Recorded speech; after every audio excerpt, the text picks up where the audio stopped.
So, Dr. Clark, for those who may not know you, can you share a bit about your ministry and the community you serve? Sure. So my name is Pastor Dr. Joel E. Clark. I pastor the New St. Paul Baptist Church in Eden, North Carolina. I've been there, celebrated 18 years this past October. The church is in Rockingham County is considered a rural area.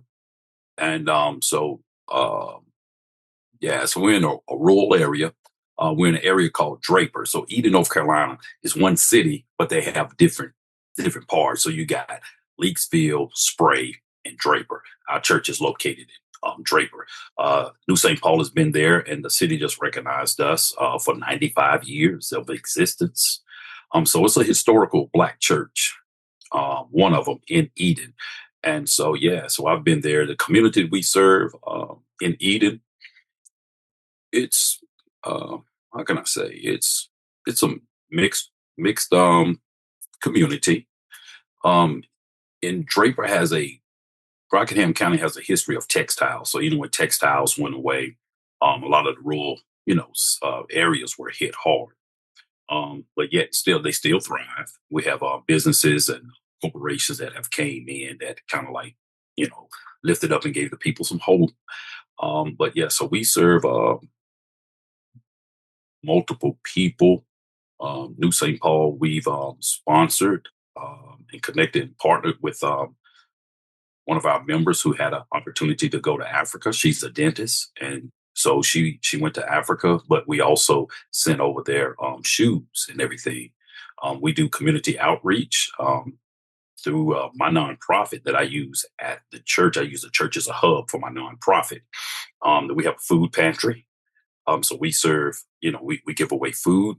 We give away clothing. We also are a site, once again, through my nonprofit, where we teach digital literacy. So we provide computer skills and everything for the seniors. We also host bingo afternoon for our senior citizens to give them, not just in our church, but for the community. Right. So that they can have something to do, because in Eden, really, it's nothing to do. Right. We have to go to Greensboro, 30 minutes away or something like that to actually have some things. Yes, there's some few restaurants, but to actually venture out. All right. So we try to provide opportunities for people in our community. And we've had several other partnerships with United Healthcare. We just this past October, we just provided a community baby shower. We hosted it in United, and for any mother in the county to come and, we provided things for them. When COVID hit, years ago, we were actually one of the sites where Cone Health came in and provided the COVID for people to get the COVID vaccine. And so, so we just, so we're doing some things. And then our church actually was one of 75 churches throughout North Carolina that received a grant for $10,000 to do a project in our community. And the great thing about that was, instead of us just saying, hey, we're going to do X, Y, and Z, we went through a year-long coaching course to find out what the community needed, instead of the church saying, oh, yeah, that's what they need. And what we found out through the research and everything, that 65% of people in Rockingham County deal with some type of mental health issue. So that was our project, and God had blessed me. Dr. Kim was getting her dissertation, and God had connected me with her, and I was part of her project for her dissertation, dealing with destigmatizing mental health in the African American church. Now, that was before the grant, but that set me up and set the church up. Said when we found out what our project would be, and God I already had a connection with Dr. Kim, reached out to her, and boom, God opened that door, and it was a blessing. Wow.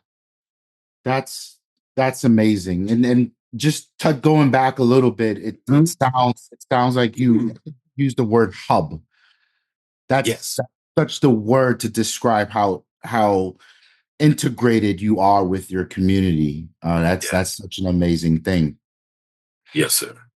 So before connecting with Swim and Dr. Yes. Mike Cruz, what were some of the mental health or even spiritual challenges you were seeing in your congregation or even your leaders?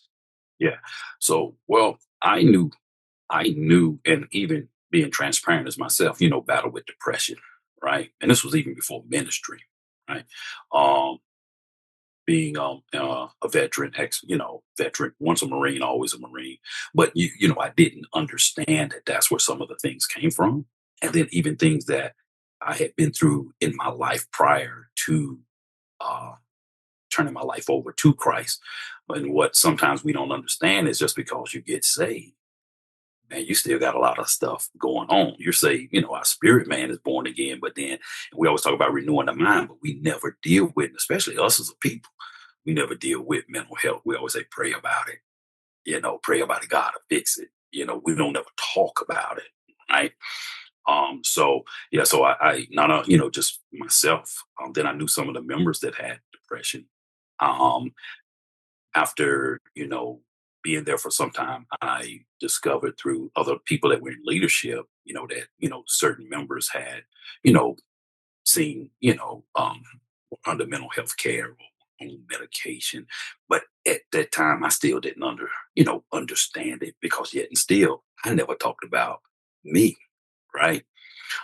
So yeah, dealing with the depression, and then also what we found out, what I discovered, like, so one of the one of the corporations that was there in Eden was like Miller Brewing Company that actually made beer. So that was like a huge, job security for a lot of people. Mm, And then that when they closed down, and you got a lot of people that's like, when you lose your income, that messes with you psychologically, cause like once again, it was nothing else around there, right? That was like one of the big corporations that kept eating. Man. Um, and so yeah, dealing with depression, people, and then just all other sorts of challenges. Also, people battling with thoughts of suicide. And when we understand that people, all of I won't say almost, the majority of people may have a thought that flees through your mind about it. Something hits sometime, but we don't want to talk about that, right? mm, And but yet still, that's something that needs to be talked about. So yeah, so just the and then I had knew a member who was schizophrenic, and mm. yeah, they were on medication and everything. And so I understand everything. How can I say? I understand what the enemy does, but I also understand that everything is not a demon, if that makes sense. Because we got It- people that got it's chemical imbalances and things of that nature. And then some things cannot be cast out, they got to be treated. And the church has to understand that they're just slapping some oil and trying to rebuke the enemy. Sometimes God is like, no, go outside of what you're thinking it is, and lead people to get some help under professional care. They still saved, still anointed, right? So, right. but when we as a church don't understand those things, we always try to use the word. And hear me, hear believe the word is the foundation, but God also gives us wisdom. That's why He gives us doctors, psychiatrists, therapists, and everything. But I think that's something that the Black church has always avoided.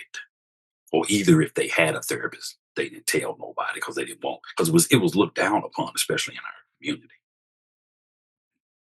Very interesting. It sounds like you've had a realization from so many different perspectives and angles and so many lives you've touched, including your own, Yes, sir. Yes, which sir.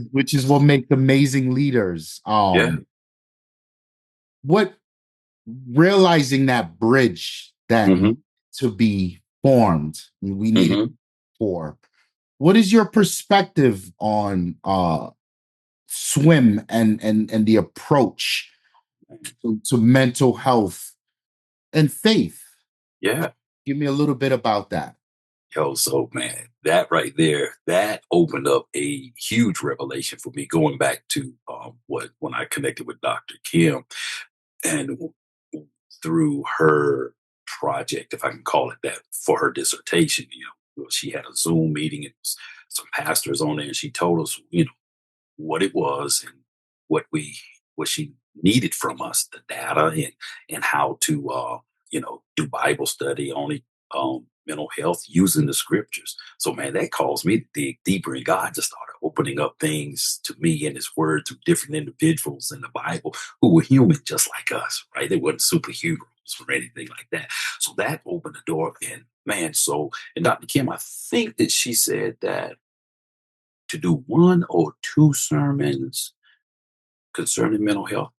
And, and I think it was the month of September, if I stand correct.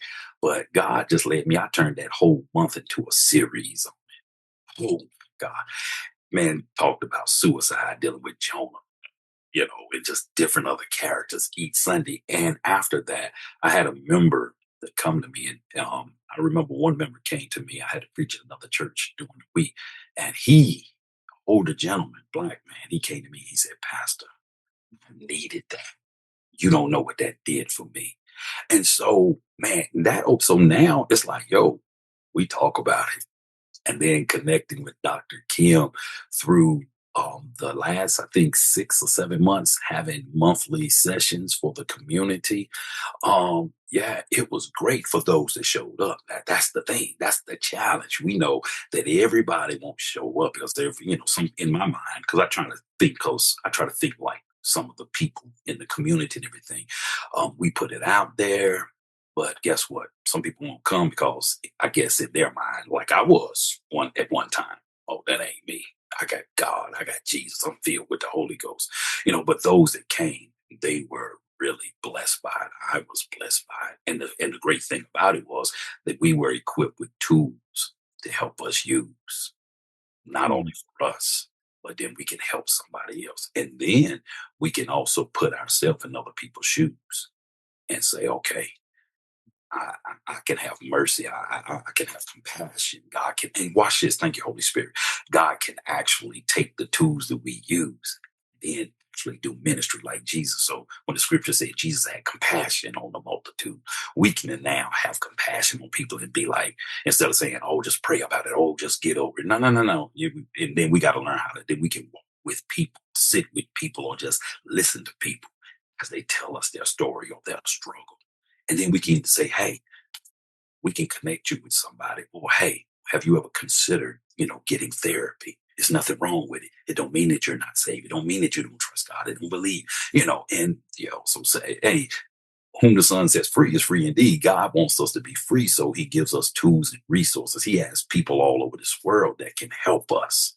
And everything just doesn't have to be inside the four walls of the church, but it should come from within the church to outside those four walls to help people go get what they need. Beautiful. And then the other thing, young people dealing with suicide, right? Within, our area, then they're battling what is this opiate crisis. We got all these little centers popping up all over in Rockingham County, because people, they popping pills and everything. Why? Well, some probably started off, with a doctor prescription, but then it turned into something else. And then some, just like it is with any drug or whatever it is, alcohol, when they can't deal with something, they go try something else. And I ain't talking about folk that's unsaved. I'm talking about saved folk. Yeah. So then, and that's a whole nother thing.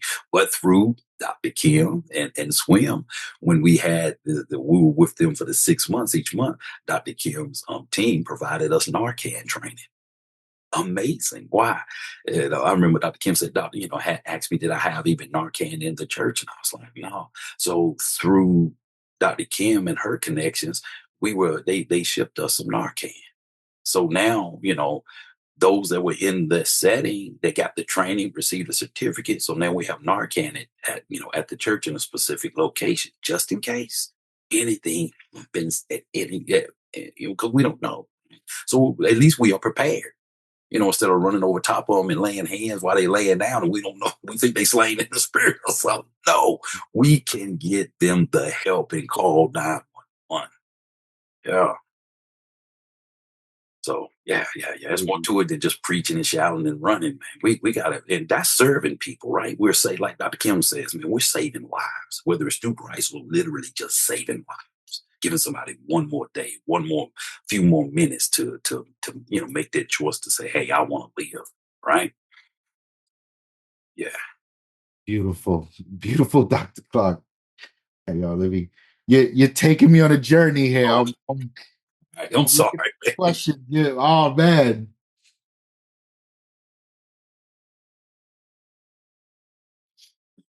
Excuse me. You're good. So this is more on a. I'm curious about your side of the coin, meaning Okay. when you're away from the congregation and you're Hmm. amongst your peers and your colleagues on the Dr. Clark level and up. Right. What's the conversation? Because I can see the passion. Hmm. I can see the passion in your existence right now, Right. realizing how this helps people. Hmm. For other leaders, when you get in the room with other leaders, what are those conversations like? Like, hey man, look what we've been doing. Yeah. Look how my people, how our people are receiving this. What Hmm. does that look like? Um, we it's funny you asked that. We just had church conference our end of the year Sunday yesterday, and I shared with the people that because I live in Reedsville, which is 20 minutes away, right? But everybody basically knows everybody from Eden to Reedsville because it was a little rival like high school football and stuff. So here at home and stuff, people are like, man, y'all always doing something at New St. Paul, whether it's just not even colleagues, but just people in general. And they say, how are y'all doing this? And then I share it with them. And they're like, man, wow, wow. But here's the thing. I have to know my audience. I can't share everything with everybody. Not that I'm trying to keep it a secret, but because it's not going to be received. And I learned the hard way. So I just have to know my audience, even amongst colleagues. Understood. Understood. Okay. Um, the swim directory continues to grow. Hmm. How do you see this network expanding to faith affirming clinicians for pastors, churches, and families? Oh man, I see it expanding, and man, and just man, with no limits. People say the sky's the limit. Oh, I don't. Sky's not the limit because you got the other galaxies, right? So I just see it reaching abroad, right? Here's the thing: if leadership will just connect with them and listen and see what they have to offer. I don't think I can think of it. Just came to my head right now. Got what?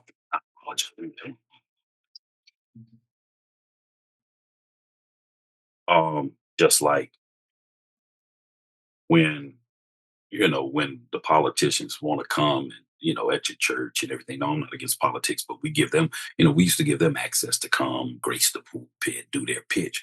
Well, why not allow people who are professionals to come and talk about what's really going on, the elephant in the room per se?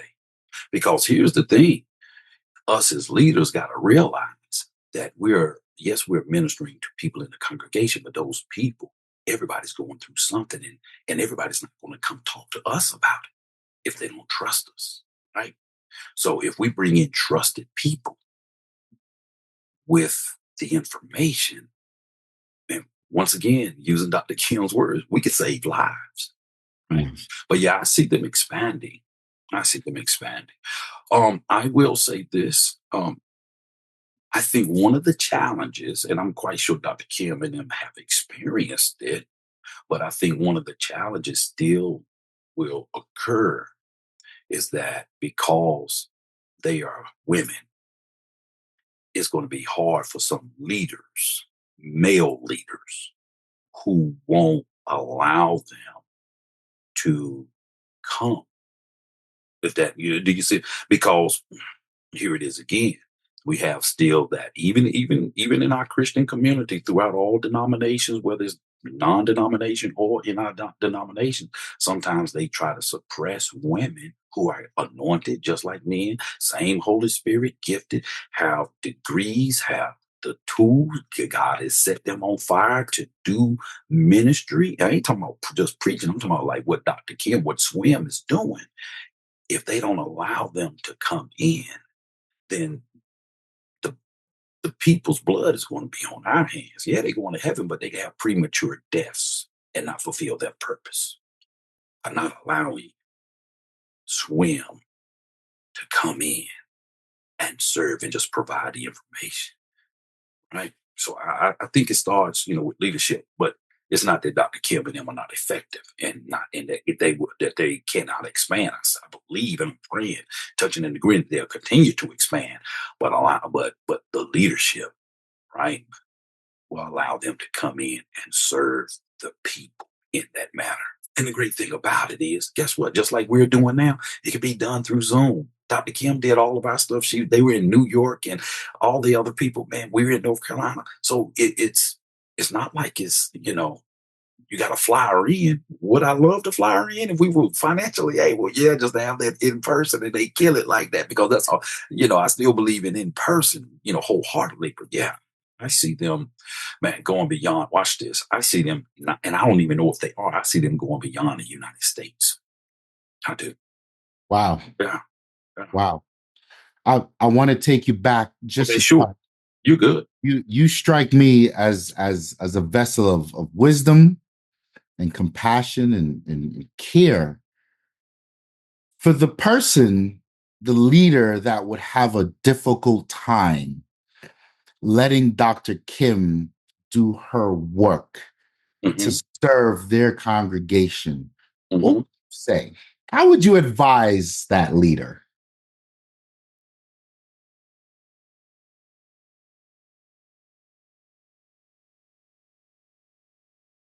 So I just use you since we're talking. Say, Pastor, Pastor, Ramon. Pastor Ramon, listen, I got a great friend, man. She has an awesome ministry that God has given her. Listen, it deals with mental health. Yes, it is called Steadfast Women in Ministry, but listen, it will reach the men. It deals with mental health. She has clinicians. Listen, it is Bible based, but it also giving us stats and statistics that's that's in our congregation and in our communities. Listen, I had her to come and she blessed us. Just listen, just give her an opportunity. Listen, she would even just do a Zoom meeting with you and then hear her out, hear her story, and then you decide. And then call me back and let me know when you set your meeting up for her and her team to come and have your sessions, have your workshops. You'll be impressed because I was. And here's the thing, Pastor Ramon, I wouldn't recommend her if I didn't believe in her, because I don't want to waste your time nor your congregation's time. I know it blessed me and blessed my congregation. So, Beautiful. hey, I'll send you her email. Beautiful. Beautiful. Thank you, Dr. Clark. Yes, sir. We have about two more. Hang on a Okay. second. You're good, man. You're good.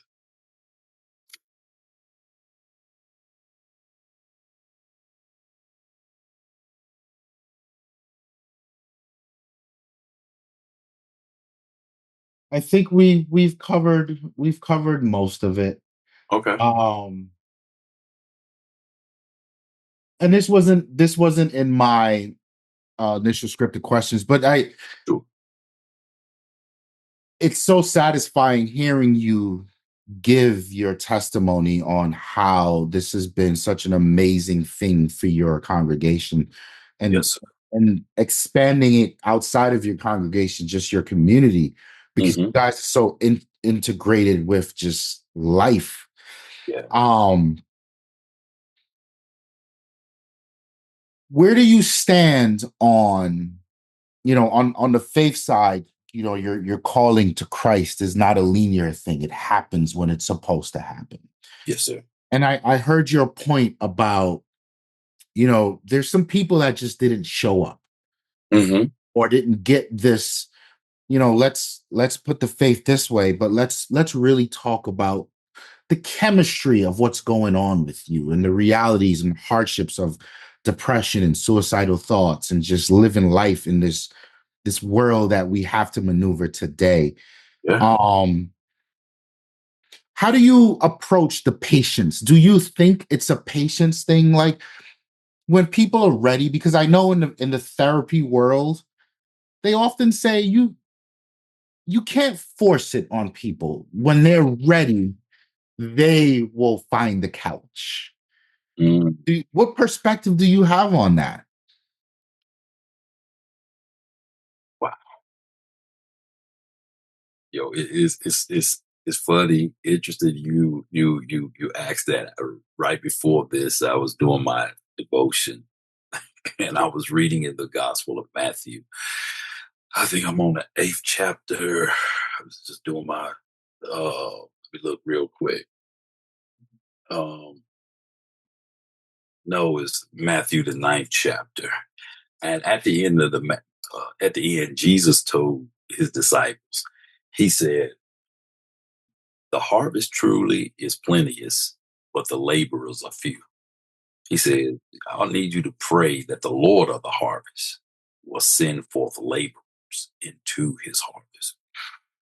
And so this is real quick. I'm not trying to preach or anything, but I went and looked that up. We talk about harvest. So people are ready. We don't have any servants that's willing to.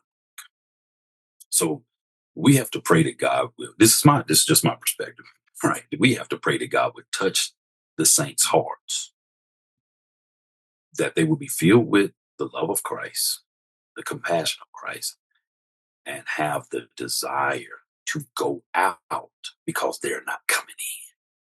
And I ain't talking about unsaved folk. I'm talking about even people that are saved, right? Learn how to be a friend to somebody, to hear them, and then not take their information and run with it, right? So those just different ways of however God uses an individual, whether you, me, Dr. Kim, whoever, to be that laborer that will go out there. Because he said the harvest.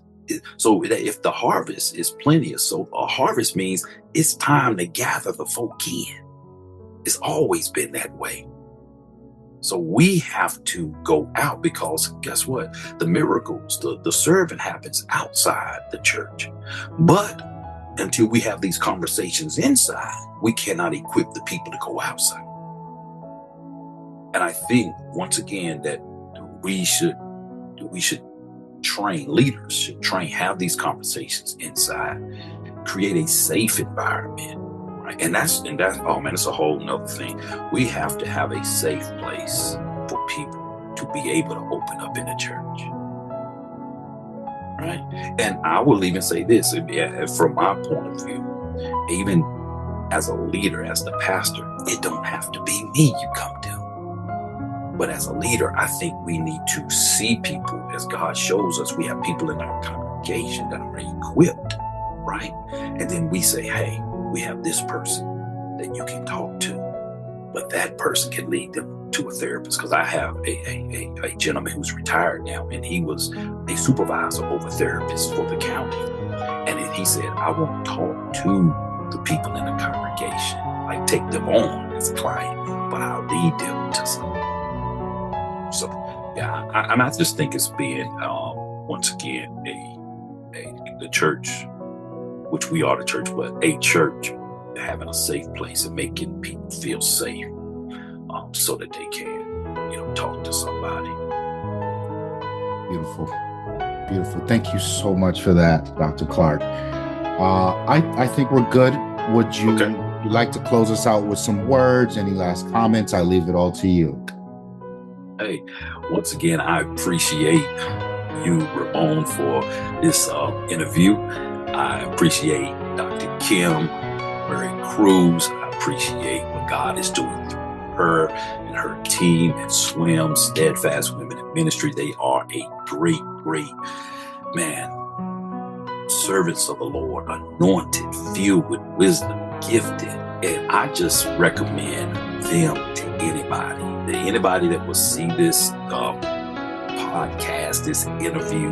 Hey, reach out to Dr. Kim Murray and her team and just hear them out, because we as servants of God, we as just people, we got a lot going on within here and up here, but this up here got to get good so that we can actually do what God has placed in our spirit to do.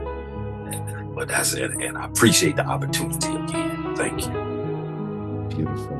Thank you, Dr. Clark.